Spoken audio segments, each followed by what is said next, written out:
Yeah, I'm originally from Peckham, South East London, from a place called Sumner Road, which is known as Peckham Frontline.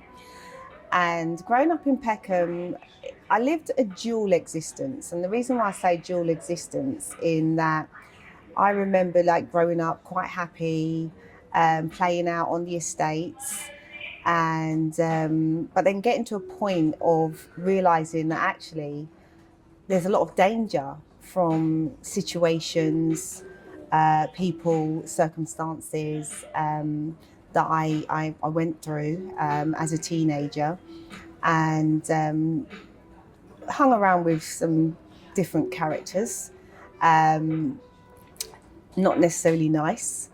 Got myself in quite a bit of bother. And the reason why I say I lived a dual existence as well is that even during that time frame, I remember being around people like Rio Ferdinand. I used to get on the same bus as him, and we used to all sit at the back of the bus for 5 years. So I'm watching this guy from Peckham. We're all sitting at the back of the bus, laughing all the time, completely disciplined, completely focused, completely, you know, heading to where he was going. And, you know, we're just all as a group on a bus going to school together, having laughs. Again, then there were other people from Peckham that I recognised that were just completely, again, straight down the path, completely focused. But yeah, I chose to decide to hang around with some of the people that were getting up to quite a bit of mischief. At the time, I thought it was fun. Until, as I said, danger struck and situations took place. Yeah, so back then, being small 5'1" woman, well, teenager, I got bullied by certain people in certain areas, and I became the fight back person.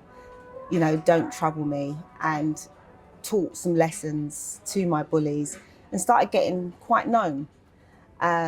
If somebody would have a situation, like one of my best friends, they'll make sure, come on, get Siontai, because Siontai will stand in the front. Because now because I don't want to be scared of leaving my house. I was scared, but I don't want to be scared. So I'm going to put on the front and I'm going to come out and I'm going to react. I ended up having a Crown Court case by the time I was 18, which was quite hard, going through that for a year and a half, going through the whole process of being arrested, being put in detention centre. Thankfully, because I was innocent, that was to do with being around the wrong crowd. I got my not guilty. It was a very, very hard time for me, and it shook me up. It made me see what was happening, and why I shouldn't be around certain groups of people. So could I ask what, I take you don't want to go in depth about what happened. What did you actually do and got not guilty for? Is that something you can talk about at this stage? It was an ex-boyfriend whom he had got himself into a situation where he was carrying out some stuff without telling me. Again, I won't go into the details of that. I just find, you know, even though I don't really care about the judgment of others with regards to they're going to hear this, they're going to know I've lived that. However, with regards to what it involved, I feel happier to just leave that alone. All I know, I literally was innocent in that situation. And the blame and the harm was shifted on me. That's when I learned about everybody to their self. Everybody to their self. I learned about what I call the crab bucket mentality, meaning that, you know, before that particular situation, I managed to get myself a job as security, working for people like Anna Kournikova, Serena Williams, Venus Williams.